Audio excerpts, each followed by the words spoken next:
Most people think their emergency food storage is complete. Rice, beans, canned goods, maybe some freeze-dried meals if they spent the money. They've got calories covered, carbs for days. But there's a silent gap in almost every prepper's pantry, something so critical that without it, your body starts cannibalizing itself within weeks. I'm talking about complete protein, the kind your muscles, organs and brain need to function, the kind that's vanishing from affordable food as meat prices double and triple. In the Great Depression, families who had grain survived, but the ones who thrived, who kept their strength, their mental clarity, their ability to work, they had one thing the others didn't, and it wasn't more wheat, it wasn't more corn.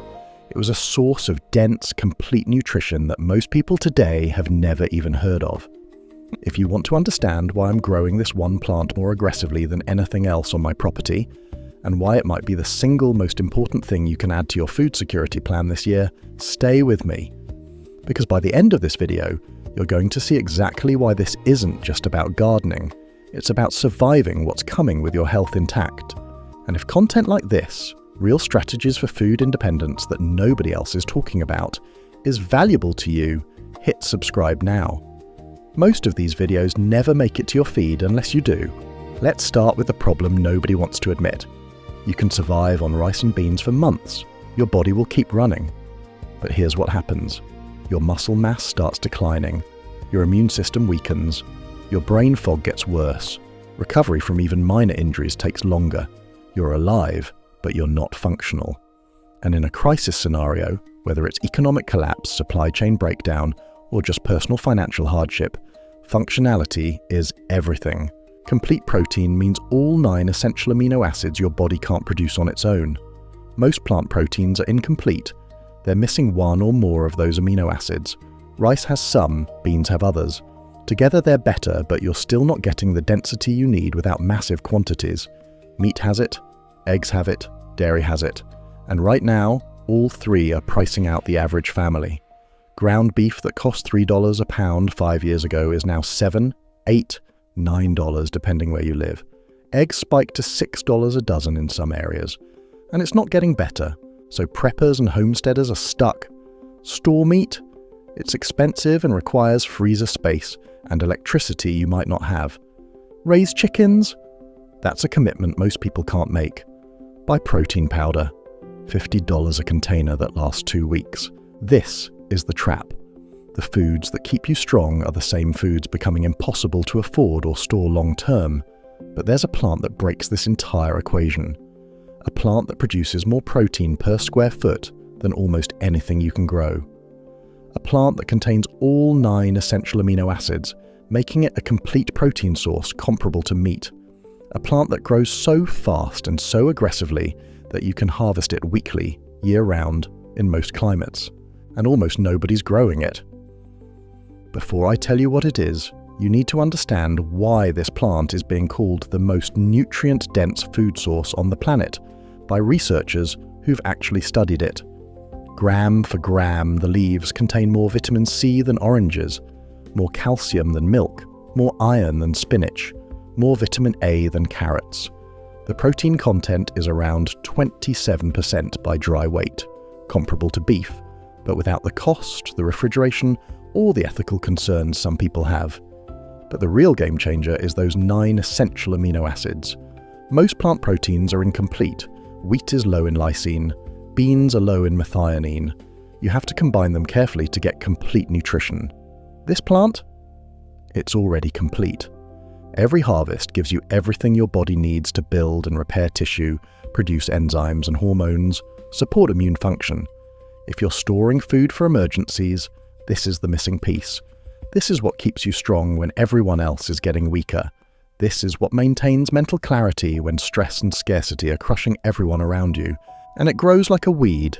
The plant is Moringa oleifera, also called the miracle tree, the drumstick tree, or the horseradish tree, depending on where you are in the world.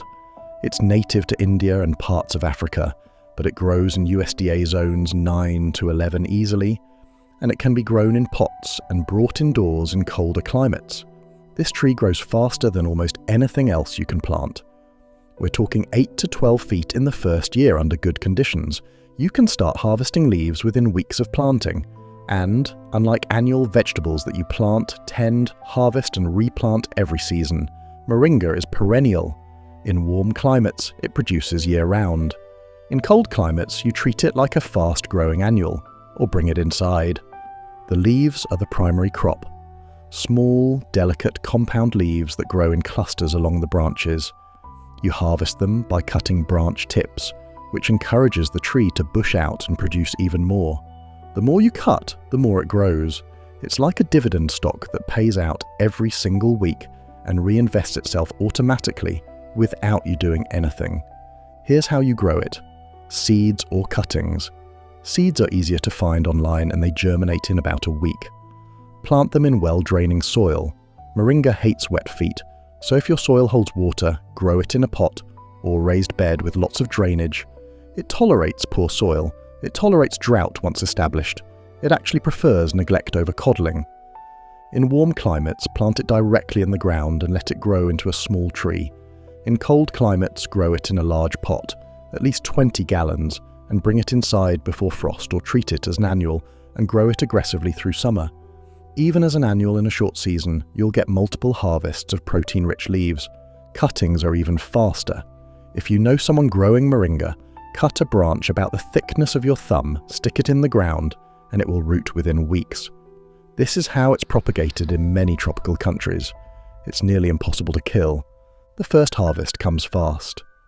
Within a month of planting, you can start taking leaf tips. Don't strip the tree. Take the top few inches of new growth and the tree will branch and produce more. You're managing it like a hedge. Sauté them like spinach. Add them to soups, stews, curries, stir-fries. They wilt down just like any leafy green but retain more structure. But here's the key to long-term storage and the real secret to making this a survival staple: drying and powdering. You harvest the leaves, rinse them, lay them out in a single layer in a shaded, well-ventilated area. Not in direct sun. UV light degrades some of the vitamins. Not in a closed space. Moisture leads to mold. You want airflow and shade. A screen rack works perfectly. In dry climates, they'll be crispy in 2 to 3 days. In humid climates, use a dehydrator on low heat, around 95 to 115 degrees Fahrenheit. Once they're completely dry, they crumble easily. You can store them as dried leaves in airtight containers, but powdering them is where the magic happens.